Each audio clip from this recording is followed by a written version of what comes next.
ప్రేమగల ప్రియమైన పరిశుద్ధుడమైన సజీవమైన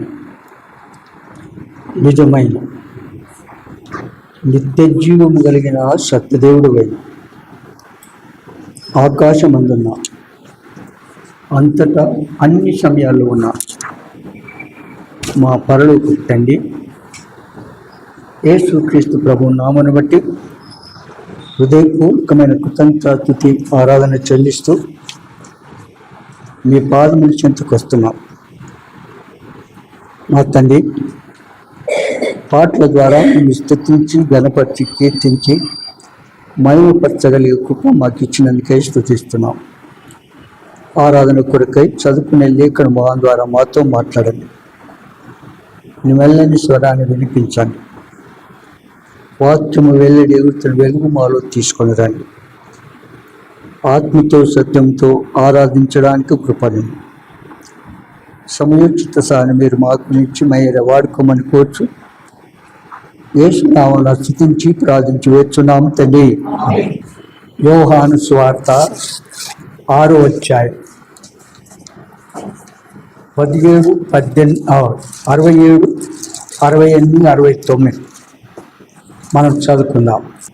కాబట్టి యేసు, మీరు కూడా వెళ్ళిపోవాలని ఉన్నారా అని 12 మందిని అడగగా, సీమోను పేతురు, ప్రభువా, ఎవని యొద్దకు వెళ్ళుదుము? నీవే నిత్య జీవపు మాటలు గలవాడవు. నీవే దేవుని పరిశుద్ధుడవని మేము విశ్వసించు ఎరిగి ఉన్నామని ఆయనతో చెప్తాను. ఎవరు ఆయన? నీవే దేవుని పరిశుద్ధుడవు, నీవే నిత్య జీవపు మాటలు కలిగిన వాడవు.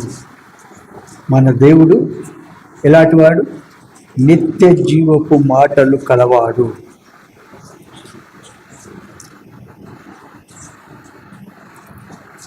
ఆ దేవుడైన ప్రభు ఏ పాపం లేని పాపరహితుడు. ఆ మహాదేవుడు ఏ పాపం లేని పాపరహితుడు. ఆ మహాదేవుని, సత్యదేవుని, సర్వలోక సృష్టికర్త అయిన మహాదేవుని, సర్వ సృష్టికి ముందుగా ఉన్న దేవుణ్ణి మనము ఆత్మతో సత్యముతో ఆరాధించాలి. మనము ఆ ప్రభు ఆత్మ కనుక ఆ ప్రభుని ఎట్లా ఆరాధించాలా? ఆత్మతో సత్యముతో ఆరాధించాలి. ఆ మహాదేవుడు ఆత్మ అయిన నిజదేవుడు. ఎవరు ఆయన? ఆత్మ అయిన నిజదేవుడు. యేసు బాహ్యముగా కానీ ప్రత్యేక ఆచారము వలన కానీ లేక ప్రత్యేక స్థలంలో కానీ ఆ మహాదేవుడు పూజింపబడడు. అర్థం చేసుకోనండి. ఆత్మ అయిన నిజదేవుడు బాహ్యముగా కానీ ప్రత్యేక ఆచారం వలన కానీ లేక ప్రత్యేక స్థలంలో కానీ దేవుడు పూజింపబడడు. దేవుడు ఆత్మతోనూ, ఆయన ఆత్మ కనుక ఆత్మతోనూ సత్యముతో మనం ఏం చేయాలి? ఆ ప్రభువును ఆరాధన చెయ్యాలి. అంటే యథార్థముగా, నమ్మకముగా, పవిత్రముగా, పరిశుద్ధులముగా మనము పూర్ణ హృదయంతోనూ పూర్ణ ఆత్మతోనూ ఆ ప్రభును ఆరాధన చేయాలి. దేవుడు ఆత్మీయంగా ఆరాధించు వారిని వెతుకుతాడు. ఆ మహాదేవుడు ఏం చేస్తాడు? ఆత్మీయంగా ఆరాధించే వారిని ఆయన వెతుకుతాడు. దేవుని యొక్క మౌలిక స్వభావం, దేవుని యొక్క మౌలిక స్వభావము ఆత్మ. ఆయన జీవమునిచ్చు ఆత్మ. తర్వాత దేవుడు ఒక రాయి కాదు, ఒక శరీరం కాదు, భూమి కాదు, గాలి కాదు. ఆయన ఆత్మయ్యున్నాడు. ఆ మహాదేవుడు ఏమైనాడు? ఆత్మయ్యున్నాడు. కాబట్టి ఆత్మతోనూ సత్యముతోనూ ఆరాధించాలి. ఆ ప్రభును ఆత్మతోనూ సత్యముతోనూ ఆరాధించాలి. మొదటి సమూయేలు గ్రంథం 2వ అధ్యాయం మొదటి 3 వచనాలు. మరియు మరియు హన్నా విజ్ఞాపన చేసి ఇలాగ నేను నా హృదయము యెహోవా యందు సంతోషించుచున్నది. ఏం చేస్తుంది? నా హృదయము యెహోవా యందు సంతోషించుతున్నది. యెహోవా యందు నాకు మహాబలము కలిగెను. నీ వలని రక్షణను బట్టి సంతోషించుచున్నాను. నా విరోధుల మీద నేను అతిశయపడుదును. ఒక్క నిమిషం. యెహోవా యందు సంతోషించుతున్నాను. ఒక వ్యక్తి బహుగా కావాలంటే మనం చేసిన ప్రార్థనకు జవాబు ఎప్పుడైతే దొరుకుతుందో అప్పుడు వెంటనే మనం ఏం చేస్తాం? సంతోషంను వెలుగుచ్చుతాం. చూడండి, మీకు ఒక చిన్న సంగతి చెప్తాను. మీరు నా కోర్టు కేసు విషయంలో ప్రార్థన చేస్తూ ఉన్నారు, అవునా? చేస్తూ ఉన్నప్పుడు అడ్వకేట్స్ వారు తొందరగా పంపిస్తారు, ఫైలు తొందరగా పంపిస్తారంటే నేను కనుక్కున్నదేంటి, వాళ్ళకు డిస్పాచ్ కాలేదు. ఆ ఆర్డర్, కోర్ట్ ఆర్డర్ ఏదైతే ఇచ్చిందో ఆ ప్రిన్సిపల్ సెక్రటరీ, ఆయన IAS officer, senior most officer, ఆయనకు నోటీస్ పంపించారు నా కేసులో. నోటీస్కి ఆర్డర్ చేస్తే అది ఎప్పుడో పోయింది అని చెప్పుకుంటా వస్తుంది, రావద్దు అనుకుంటూ పోయింది. అప్పుడు నేను ఒక తీర్మానంకి వచ్చి మొన్న వెళ్ళిపోయాను, ఫ్రైడే వెళ్ళిపోయాను. వెళ్ళిపోతే అది హైకోర్టు అంటే ఒక సముద్రం లాగా. ఒక సెక్షన్ ఫైలు యొక్క దగ్గర ఎన్ని ఉంటాయో అన్నీ ఉంటాయి. అన్ని సెక్షన్లో తిరిగిన తర్వాత అక్కడ ఒక ఆఫీసర్ను పరిచయం చేసుకున్నాను నేను. ఆయన చెప్పిన దాన్ని బట్టి నేను వకీల్లో ఏర్పాటు చేసుకున్నాను. మంచిగా ఉంది, అంత బాగా జరిగింది. ఎంత లేట్ కాకూడదు నా ఫైల్ అక్కడి నుంచి రావడానికి. అనుకున్న దానికంటే లేట్ అయింది. తర్వాత కోర్టు ఆర్డర్ ఇచ్చింది, ఏమని విత్ 2 months లోపల పంపించమని. ఆ 2 months అయిపోయింది. 2 months అయిపోయినా ఇంతవరకు ఫైల్ పంపలేదు. మళ్ళీ ఇంకొక contempt of notice court order నుండి ఇక్కడి నుంచి నువ్వు ఫైల్ పంపలేదు కనుక నువ్వు ఆన్సర్ చేయాలా, నువ్వు వకీల్ లిస్ట్ పెడతావా లేకపోతే నువ్వు వస్తావా అని నోటీస్ ఇచ్చారు. ఆ నోటీస్ ఆయనకి రీచ్ కాలేదు, డిస్పాచే కాలేదు. అప్పటికే 2 వారాల పైన అయిపోయింది. ఎందుకు చెప్తున్నా ఈ స్టోరీ?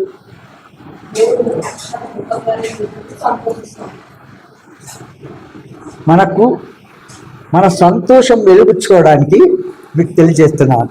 ఎప్పుడు నిజమైన సంతోషం మనకు కలుగుతుంది? మనకు ఏదైతే ఎక్స్పెక్ట్ చేస్తామో దాన్ని మనకు అనుకున్న దానికంటే ముందుగానే దేవుడు ఇస్తే అప్పుడు ఏం చేస్తాం? మనం సంతోషిస్తాం. మొన్న వెళ్ళిపోయిన తర్వాత అన్ని తిరిగి కరెక్ట్గా ఎవరి దగ్గర అయితే ఫైల్ ఉందో వారి దగ్గరికి వెళ్ళాను.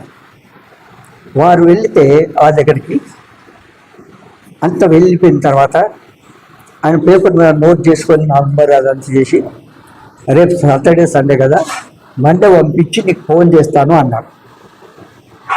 ఏమన్నారు? మండే పంపించి ఫోన్ చేస్తాను అన్నాడు.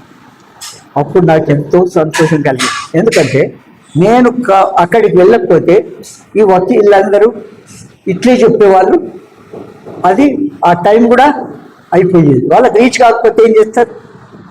కనుక ఇక్కడ అన్న ఏమంటుందంటే, యెహోవా యందు సంతోషిస్తున్నాను. ఏం చేస్తుంది? ఎందుకు చెప్పండి ఆమె సంతోషిస్తుంది? ఎందుకు ఆమె సంతోషిస్తుంది? యెహోవా యందు నాకు మహాబలం కలిగెను, నీ వలన రక్షణ బట్టి సంతోషిస్తున్నాను, నా విరోధుల మీద నేను అతిశయపడుదును. ఎందుకంటుంది చెప్పండి? ఎందుకంటుంది? మనందరికీ తెలుసు సంగతి, ఉన్నారా? కనుక ఆ పెళ్లి నాకు పిల్లలయ్యారు, అన్నకు కాలేదు. ఎవరికి? పెళ్ళిన్నావు చెల్లెకు, అన్న పెళ్ళి, అన్న పెద్దామ అనుకుంది, పెళ్ళిన చిన్నమ్మ పిల్లలయ్యారు, పెద్దమ్మకు కాలేదు. ఆ దినాల్లో ఎవరైతే పిల్లలు కాని వారుగా ఉన్నారో అట్టి వారిని చిన్న చూపు చూసేవారు, మరి ఏలన చేసేవారు, శప్పించబడిన వారి కిందకి లెక్కించేవారు. ఈ ఇంట్లో ఒకే ఇంట్లో మాటి మాటికి చీటిపాటికి వీళ్ళు గొడవ పెట్టుకుంటూ ఉంటే సంతోషం ఉంటుందా? ఒక్క ఇంట్లో పటపట నిప్పులు ఏమంటారు, నిప్పుల మీద ఉప్పు వేసినట్టుగా, ఉప్పు వేస్తే ఏమవుతుంది? చాలా బాగా వస్తుందా? అట్లా ఆ బాధను భరించలేక ఇక ఫైనల్ తీర్మానం చేసుకుంది. ఏమని? ఉపవాసంతో, కన్నీటితో, భారంతో, పట్టుదలతో, అత్తాశక్తితో దేవుని దగ్గరికి వచ్చింది. ఎవరి దగ్గరికి? దేవుని దగ్గరికి. ఉపవాసం ఉండి ఇంకా నా అవసరం ఎవరు కూడా, నా భర్త కానీ ఇంకెవరు కూడా తీర్చాం, దేవుడు ఒక్కడే నా అక్కర తీర్చేవాడు అనుకొని అప్పుడు ఏం చేస్తూ వచ్చాడంటే, ప్రార్థన చేస్తే ప్రార్థనకు జవాబు దేవుడు ఇచ్చినందుకు ఆ దేవుణ్ణి ఎందుకు సంతోషిస్తుందంటే, తన మీద ఉన్నటువంటి నిందను దేవుడు తీసివేశాడు, నా హృదయ వాంఛను తీర్చాడు, నా అక్కర తీర్చాడు, కనుక నేను ఎంతైనా స్తుతిస్తాను, నేను ఎంతైనా నా ప్రభువును ఆరాధన చేస్తాను. ఆయన ఒక్కడు మాత్రమే.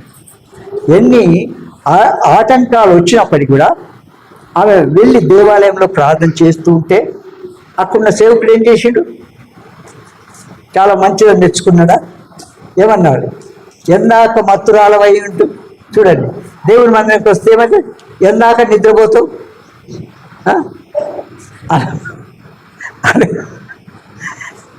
అని అన్నాడు అనుకో, సూటిగా కొడతాడు ఈ అంకుడు, నాకే జరుగుతుంది నన్ను గురించి అంటే ఎట్లుంటుంది? కనుక అవన్నీ దేవుడు ఏం చేసినాడు? ఆయన అట్లా అన్నప్పటికీ కూడా ఆ ప్రవక్తను ఆమెను అర్థం చేసుకోకుండా మాట్లాడినా కూడా ఆమె హృదయమును బాధపడలేదు. నా ఏలినవాడా, నేను మత్తురాలు కాలేదు, నా దేవుని దగ్గర నేను కన్నీటితో నేను మొరపెడుతూ ఉన్నాను, ఇది నా సమస్య అని చెప్తుంటే అప్పుడు ప్రవక్త, నీకు నెక్స్ట్ ఇయర్ ఈ దినాల్లో నీకు కుమారుడు ఇస్తాను. చూడండి, ఒక సంగతి చెప్తున్నాను ఏంటంటే, పెనిన్నాకు 3-4 కుమారులు ఉన్నారు. ఆ 3-4 కుమారులు ఉన్నా కూడా రికార్డు అంత వారి విషయము మన మాట్లాడుకోవడం, చేయడం, వాళ్ళ ప్రవర్తన, వారి జీవితం కనబడదు. అన్న యొక్క కుమారుడు ప్రార్థన ద్వారా ఇచ్చిన కుమారుడు, ఆ కుమారుడిని దేవునికి సమర్పిస్తే ఆ కుమారుడు దేవుని మందిరంలో ఉండి పెరుగుతూ, చిన్నవాడుగా ఉండి పెరుగుతూ ఉన్నాడు. దేవుడు ఆ చిన్నవాడితో మాట్లాడుతున్నాడు, ఆయన స్వరాన్ని వినిపిస్తున్నాడు. విన్నదా లేదా? ఆ ప్రార్థన ద్వారా ఇచ్చిన కుమారుడు ఏమయ్యాడు? ఒక ప్రవక్తగా, అవునా, ఇశ్రాయేలు ప్రజలకు ఒక ప్రవక్తగాను, ఒక న్యాయాధిపతిగాను దేవుడు ఏర్పాటు చేసినాడు. అదే పెళ్ళిన పిల్లలు చేసినారా? పెళ్ళిన పిల్లలు చేసినారా? లేదు. కనుక దేవుడు మన ప్రార్థన విని ఏదైతే మనం ఏమంటారు, ఏదైతే మనం పొందుతామో దాన్ని బట్టి మనం నోరారా స్తుతిస్తాం. ఎందుకంటే ప్రభు ఇచ్చే ఆదరణ అలాంటిది, అది శ్రేష్టమైంది. అందుకే ఆమె సంతోషంతో ఆమె ఏం చేస్తుంది, ప్రభువును స్తుతిస్తూ ఆరాధిస్తూ ఉన్నది. నీ వలన రక్షణను బట్టి సంతోషించుతున్నాను, నా విరోధుల మీద నేను అతిశయపడును. ఎక్కడ? నా విరోధుల మీద అతిశయపడు. 2వ వచనం, యెహోవా వంటి పరిశుద్ధ దేవుడు ఒకడునూ లేడు. అమ్మా ఏమంటారు? యెహోవా వంటి పరిశుద్ధ దేవుడు ఒకడునూ లేడు. ఉన్నాడా? పరిశుద్ధ దేవుడు ఉన్నాడా? చూడు, ఇప్పుడు మనం చదివిన భాగంలో నీవే దేవుని పరిశుద్ధుడవని, చూడండి ఏమంటాడు, నీవే దేవుని పరిశుద్ధుడవని మేము విశ్వసించి ఎరిగి ఉన్నామని ఆయనతో చెప్పాను. ఒక్క నిమిషం చూడండి, పేతురు ఏమంటున్నాడు, శివన్ ప్రవ్వా ఎవరి యొద్దకు వెళ్ళదు, నీవే నిత్య జీవపు మాటలు గలవాడవు. ఎలాంటి వాడు? నిత్య జీవపు మాటలు గలవాడవు. ఎంత అది అనుభవపూర్వకంగా ఎదిగినటువంటి మాటలు. ఎందుకంటే ఆ ప్రభు ఆ ఉదయం యొక్క ఆంతర్యములు తెలుసుకున్నవాడు. ఏ ఉద్దేశంతో చెప్తున్నాడు కూడా అర్థమవుతుంది ప్రభుకు. మనము లోపల ఏమనుకుంటున్నామన్న సంగతి కూడా ఆయనకు బాగా హృదయ ఆంతరంగంలో తెలుసు. అందుకే ఆయన లోపల ఉన్నది చెప్తూ ఉంటే, నీవే దేవుని పరిశుద్ధుడవు. ఎవరైనా నీవే దేవుని పరిశుద్ధుడవు. అందుకే ఆయన ఆరాధించి పూజిస్తూ వస్తున్నాం. చూడండి 12వ అధ్యాయం, యోహాను సువార్త 12వ అధ్యాయం 6వ వచనం. వాడు ఇలాగూ చెప్పినది వీధుల మీద శ్రద్ధ కలిగి కాదు గాని వాడు దొంగయై ఉండి. ఏమై ఉండి? వాడు దొంగయై ఉండి తన దగ్గర డబ్బు సంచి ఉండినందున అందులో వేయబడినది దొంగిలించు వచ్చెను గనుక అలాగూ చెప్పెను. చూడు, దేవునికి తెలుసు 12 మంది శిష్యులు. ఈ 12 మంది శిష్యుల్లో కూడా ఒకడెవరు? అపోస్తులుగా చేసినాడు. చూడండి, ఎంతో మంది సేవకులు ఉన్నారు, అందరు వెళ్ళిపోయినారు, 12 మంది మిగిలిపోయారు. ఈ 12 మంది మరి అపోస్తులలో అపోస్తులు అనిపించుకున్న వారిలో ఒకడెవరు? దొంగ. ఒకడు దొంగ అని తెలిసి కూడా అకౌంట్స్ మెయింటైన్ చేయడానికి ఆ ప్రభు ఆయనకి అప్పగించితే ఏం చేసినాడు? మంచి చేసేదానికి బదులుగా దొంగతనం చేయడం నేర్చుకున్నాడు. అందరేమో ఆత్మల రక్షణ కొరకు స్వార్థ ప్రకటించి అనేక ఆత్మలను సమకూర్చి అనేక మంది రోగులను బాగు చేసి వారికి ఇచ్చిన తలాంతును బట్టి వారు పనులు చేసుకుంటూ ఉంటే ఈయన పని ఏం చేస్తున్నాడు? ఈయన దొంగతనం చేయడం ఆరంభించారు. అలా దొంగతనం, మనం కూడా దొంగతనం చేస్తుంటాం అప్పుడప్పుడు కదా.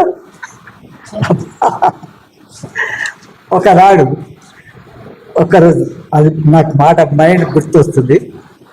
కొన్ని సంవత్సరాల క్రితం, మిగతా కొంత సీనియర్ ఉన్నారు, వాళ్ళకి తెలుసు. ఆ వ్యక్తి ఏమన్నాడంటే, వాక్యం చెప్తూ ఉంటే ఒక మాట అన్నా. ఏమని? దేవుని యొద్ద దొంగిలితిరి. ఎవరి దగ్గర? దేవుని యొద్ద దొంగిలితిరి. అయితే నేను ఒక్క మాట అన్నా, మనం విశ్వాసులం, దేవుని పిల్లడం, విశ్వాసులం అయినాక దొంగతనం చేసిన ఇంత ఏమన్నా జక్క ఏం చేసినాడు? నాకు కలిగిన వాటన్నింటిలో ఎవరికైనా అన్యాయంగా తీసుకుంటే నేను ఇస్తా అన్నాడు. అట్లా మనం దేవుని దగ్గర దొంగిలించినవి అప్పుడప్పుడు దేవునికి ఇయ్యక, దేవుని సమర్పించక ఉన్నాయని ఒక్కసారి ఇస్తామా మనం అంటే, ఆమె మంచి విశ్వాసి, మంచి విశ్వాసి అంటే ఇక్కడ నుంచి వేరే దగ్గరికి వెళ్ళిపోయినారు వాళ్ళు. ఇక్కడ వాళ్ళు ఇల్లు ఉంది కానీ ఉండేది అక్కడ హైటెక్ సిటీ దగ్గర ఉంటారు. ఎందుకు చెప్తున్నానంటే, ఇక్కడ ఏమంటాడు? మళ్ళీ చదవండి 6వ వచనం. వాడు ఇలాగూ చెప్పినది బీదల మీద శ్రద్ధ కలిగి కాదు కాని వాడు దొంగ అయి ఉండి తన దగ్గర డబ్బు సంచి ఉండినందున అందులో వేయబడినది దొంగలించుచు వచ్చెను గనుక అలాగూ చెప్పెను. దొంగ అయి ఉండి దొంగిలించడం, ఇవన్నీ చూస్తే నాకు ఒకటి జ్ఞాపకం వస్తుంది. ఏంటంటే ఆ దినాల్లో బచ్చింగారం ఉన్న దినాల్లో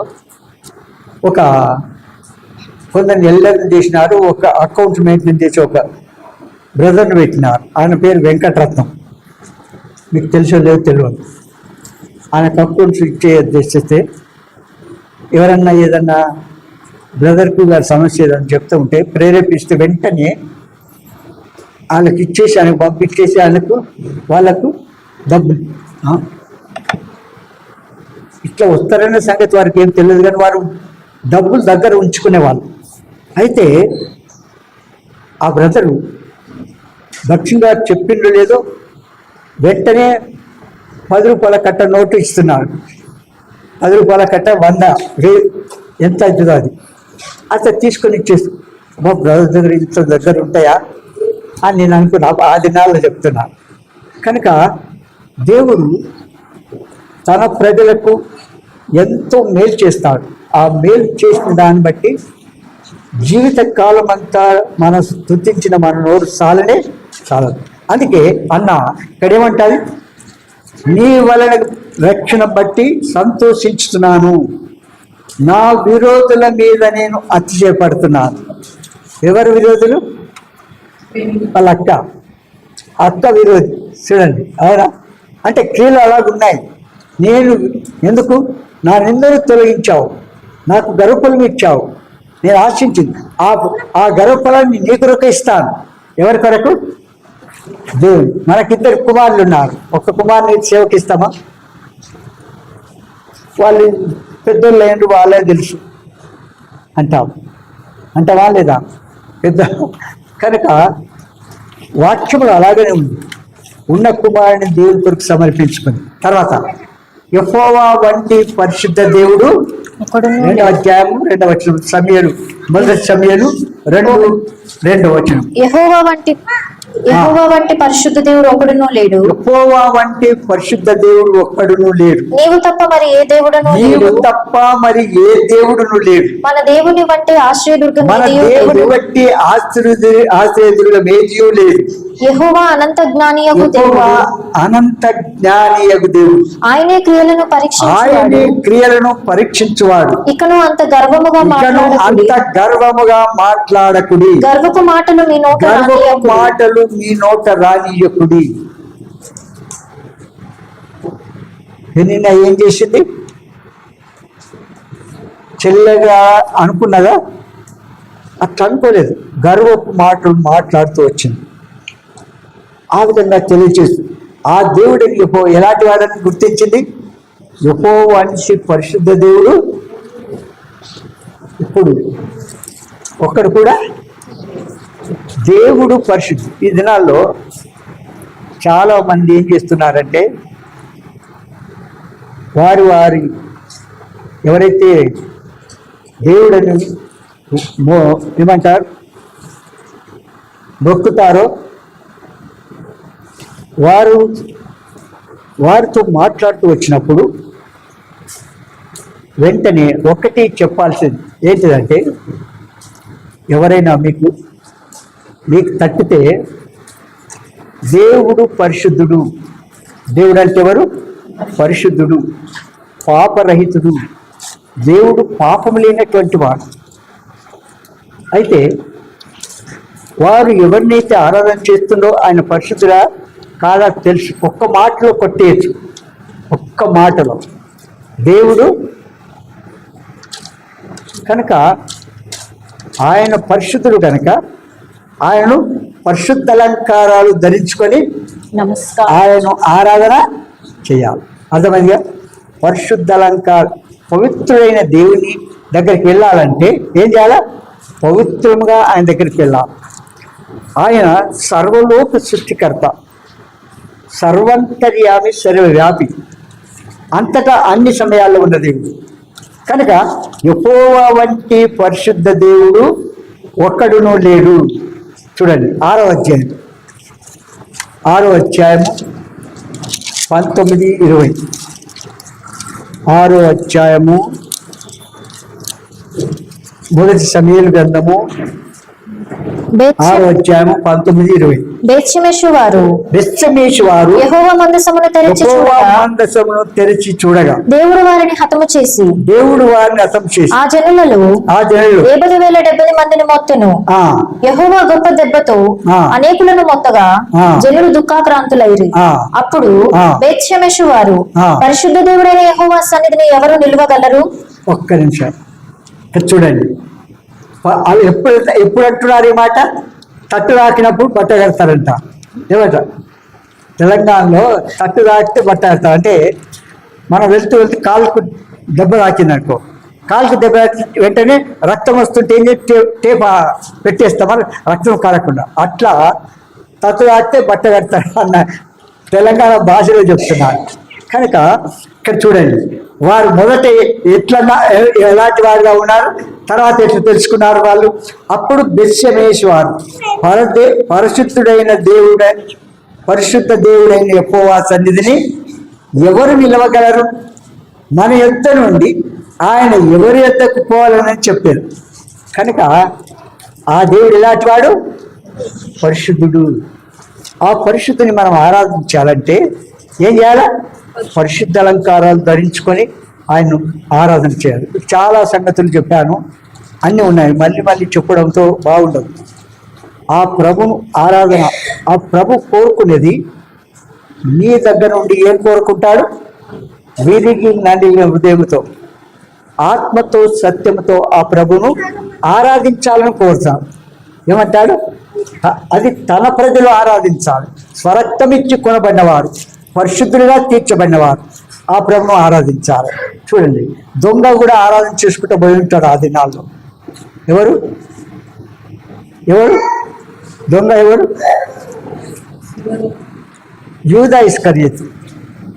అపోస్తులు అనిపించుకున్నాడు కనుక ఏం చేయాలి? నేర్చుకున్న ఆరాధన నేర్చుకున్నవన్నీ చేసి ఉంటాడు.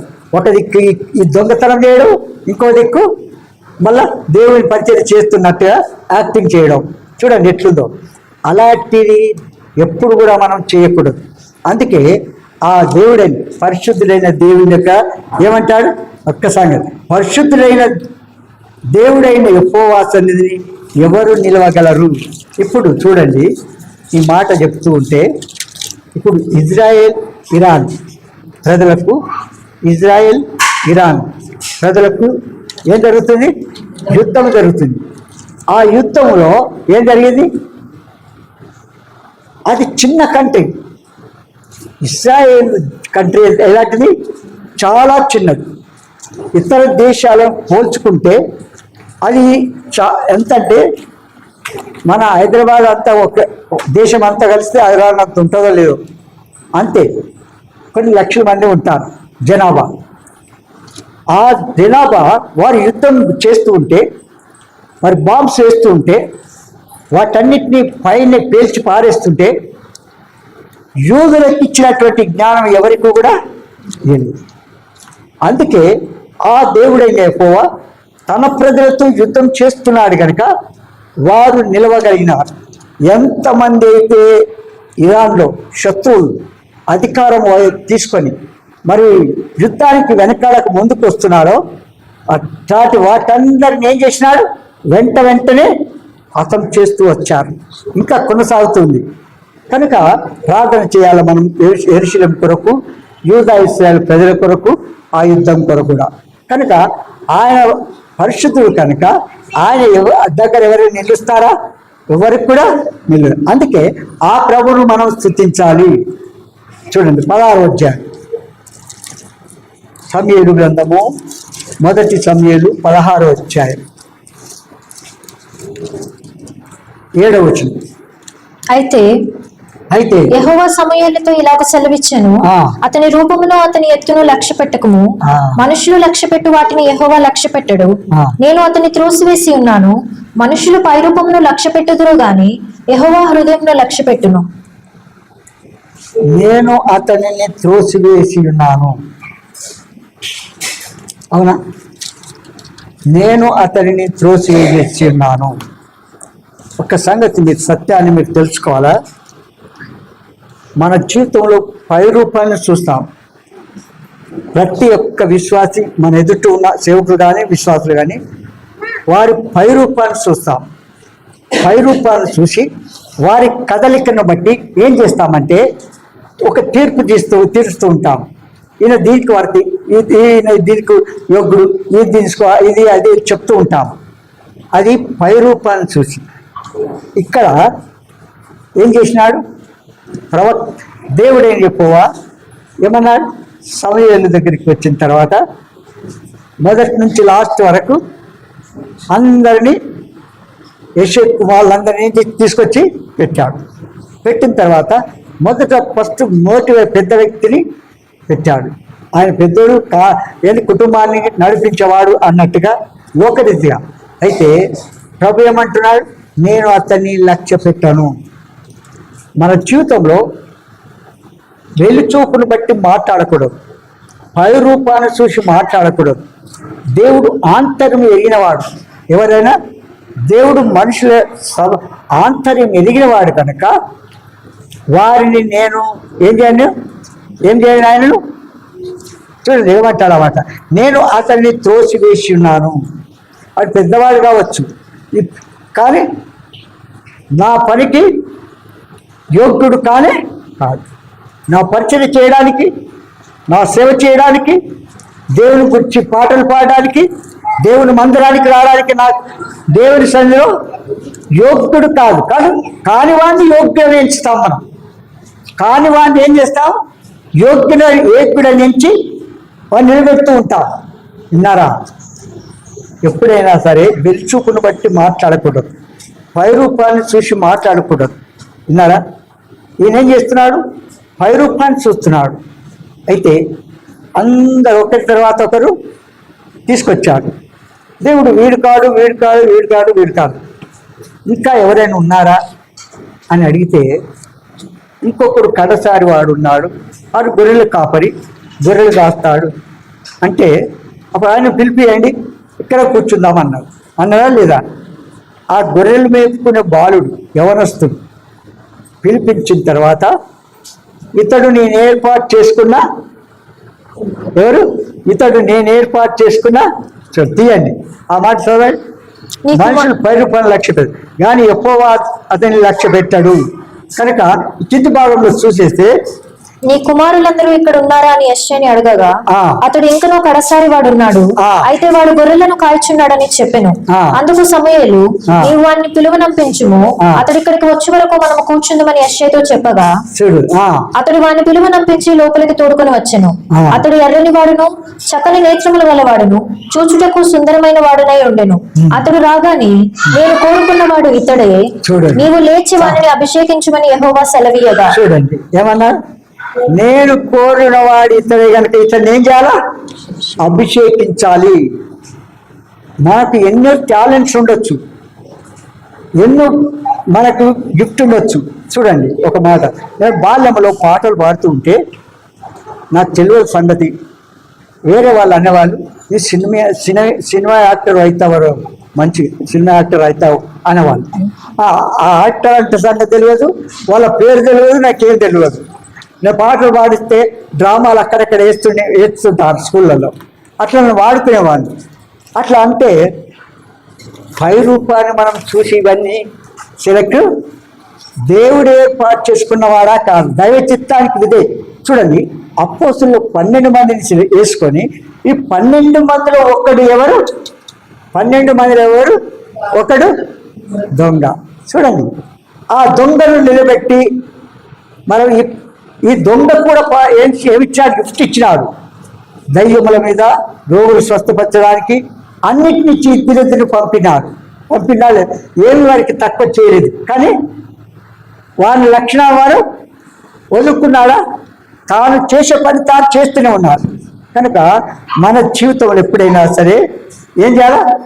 ఆ ప్రభు చెప్పిన దాన్ని ఇదే చూపించాలా. తీర్మానం మన సొంత తలంపుతో వెళ్ళకూడదు. 10 రూపాయలు చూడకూడదు. ఆయన పరిశుద్ధుడు కనుక పరిశుద్ధ అలంకారాలు ధరించుకొని ఆ ప్రభును ఆరాధన చేయాలి. ఆయన పాపరహితుడు కనుక ఆ పాపరహితుడు అంటే దేవుణ్ణి మనం ఏం చేయాలా? ఆరాధన. ఎవరు ఆరాధన చేయాలా? పరిశుద్ధులు ఆరాధన చేయాలి, అపవిత్రులు కాదు. ఆయన ఆజ్ఞలు గైకొనకుండా నేర్చుకున్న మాటలు ఎంతో మంది ఆరాధన చేస్తారు. అది దేవుడు అంగీకరించాడు. నెక్స్ట్ మీకు చూపిస్తాను చూడండి. కనుక మన జీవితంలో నేర్చుకున్న ఆరాధన చేసుకుంటూ వెళ్ళడం ద్వారా మనము తృప్తి పొందాలి, కానీ దేవుణ్ణి సంతోషపెట్టే వారముగా. యెషయా 44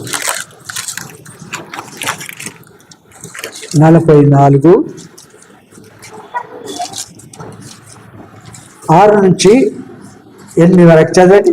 ఇశ్రాయేలీయుల రాజైన యెహోవా వారి విమోచకుడైన సైన్యములకు అధిపతి యెహోవా ఇలాగ సెలవిచ్చుచున్నాడు. చూడండి ఒక్క నిమిషం. ఆ దేవుడైన యెహోవా ఇశ్రాయేలుల దేవుడు అక్కడ స్పష్టంగా రాసింది. చూడండి ఏం చేసినాడు? ఇశ్రాయేలుల రాజైన యెహోవా. ఎవరైనా ఇశ్రాయేలు రాజైన క్రీస్తు, ఆ ప్రియ ప్రభు క్రీస్తు దేవత్వాన్ని గురించి ఏం చేస్తున్నాడు? ఈ రెఫరెన్స్ మనం చూడొచ్చు, మనం చాలా సంగతులు ఉన్నాయి, అయితే దాని తర్వాత చూద్దాం. కనుక ఇశ్రాయేలు దేవుడైన యెహోవా చదవండి. వారి విమోచకుడైన సైన్యములకు అధిపతి యెహోవా ఇలాగూ సెలవిచ్చుచున్నాడు, నేను మొదటి వాడను కడపటి వాడను, నేను తప్ప ఏ దేవుడునో లేడు. ఒక్క నిమిషం. నేను మొదటి వాడను కడపడు అంటే సర్వ సృష్టికి ముందుగా ఉన్నవాడు ఎవరు? భూమి, ఆకాశము, సముద్రం, అందులో ఉన్న సర్వమును సృష్టించక ముందు ఉన్న దేవుడు ఎవరు? యేసు దేవుడు. ఆయనే నిజమైన దేవుడు. ఎందుకంటే ఆయన లేనిది ఏది కలగలేదు. ఆయన అందుకొరకే ఆయన మొదటివాడు కడపడు. అనగా ఏమంటాడు? నాకు ముందు ఏ దేవుడు నిర్మింపబడలేదు, నా తర్వాత ఏ దేవుడు కూడా ఉండడు. అంటే మొదటివాడు కడపటివాడు. ఆయన జీవించున్నవాడు కనుక మృతుడనేతిని కానీ ఇదిగో యుగ యుగములు సజీవుడనై ఉన్నాను. యుగ యుగములు సజీవుడైన దేవుని మనం ఆరాధన చదవని. ఆదిలోనున్న జనమును నియమించినది మొదలుకొని నేను తెలియజేయచ్చు వచ్చినట్లు తెలియజేయగల వాడెవడు? అట్టి వాడు ఎక్కడైనా నుండిన ఎడల నాకు తెలియజెప్పవలెను, ఆ సంగతి నాకు ప్రచురింపవలెను. అట్టి వారు భవిష్యత్ విషయమును రాబోవు సంగతులను తెలియజెప్పు వారై ఉండవలెను. మీరు వెరవకుడి భయపడకుడి. పూర్వకాలము నుండి నేను నీకు ఆ సంగతి వినిపించి తెలియజేయలేదా? నేను నీకు ఈ సంగతి వినిపించి తెలియజేయలేదా? మీరే నాకు సాక్షి. నేను తప్ప వేరొక దేవుడు ఉన్నాడా? నేను తప్ప వేరొక దేవుడు ఉన్నాడా? నేను తప్ప వేరొక దుర్గమేదియు నేను తప్ప ఆశ్రయ దుర్గమేదియు లేదు, ఉన్నట్టు నేను ఎరుగను.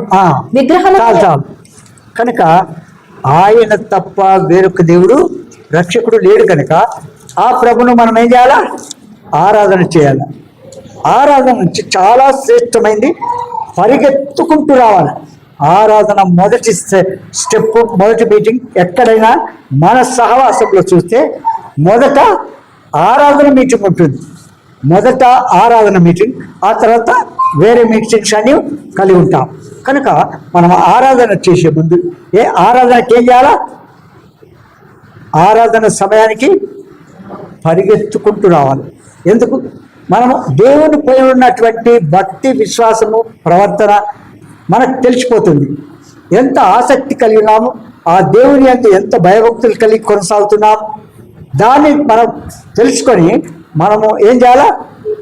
పరిగెత్తుకుంటూ రావాలి. నేను చూడండి ఇక్కడనే ఉంటాను కదా, టైం చూసుకుంటా. టైం ఏం చేస్తుంటానంటే నా పనులు టక చేసుకుంటూ వెళ్తాను. ఎందుకు? నేను దూరం ఇక్కడ ఉన్నప్పటికీ కూడా టైంకు ఇక్కడికి రావాలని ఆ ఆతురత మనకు ఉండాలి. ఆత్మీయత ఉంటే, ఆత్మీయత లేకపోతే మనం ఏం చేయలేము. కనుక ఈ మాటలు ఆధారం చేసుకొని మనం కొంత సమయాన్ని ఆరాధన చేస్తాం.